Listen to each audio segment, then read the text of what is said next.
A change of space for dozens of Guam Department of Education librarians. Fastest mile per hour he has ever reached, right?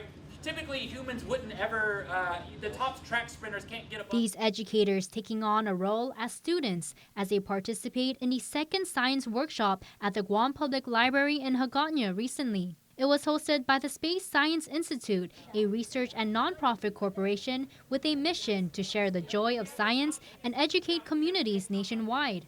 Space Science Institute Education Associate Brooke Mitchell leading this year's training. So we were very lucky to come in December of 2022 and do a workshop about solar science with the Guam Library staff, so Department of Education libraries, public library staff, and some other teachers. And so we decided that it was so much fun last year and we had such a good time that we really wanted to come back. The Institute holding workshops in all 50 states and the Mariana Islands.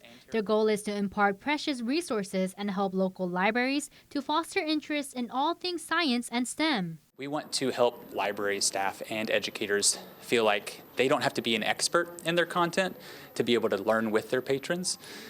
So we focused last year on the eclipse that happened in April of this past year. And this year, because there's not going to be another eclipse on Guam for, I think, till 2030, we're talking about solar science. We have hands-on activities. We have different strategies and techniques that they can use to engage their community in STEM learning and other types of learning as well. The participants take back that knowledge and make science fun at each respective school. Price Elementary School librarian Tim Fedenko sharing how excited students at the Manila campus were after last year's workshop. The first time they sent us solar eclipses glasses for all the students at Price Elementary, over 600. And we all watched the solar eclipse at the end of the day at that school year, and then the rest of the evening they took the glasses home and used it, and they still talk about it today. They're always asking, can we watch the solar eclipse and get more glasses? And so this is the second part of that. In the second workshop, Fedenko and others delving into the mysteries of the Marianas Trench. Right now we're talking about the solar system, but we are delving into oceans, right? And so what's the deepest things people can dive, or people can dive, animals can dive, what's the deepest part of the oceans?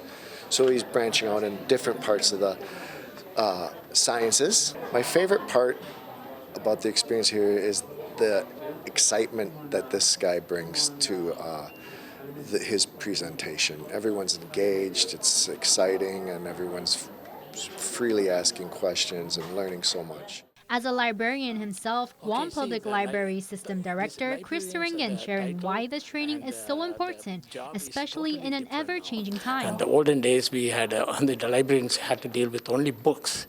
Now we have technology, we have other sources, like this is one example, science, and the librarians take this training and share with the teachers, and then teachers will share with the students. Meantime, Mitchell is on to his next island, hoping more local libraries can keep their patrons curious about science.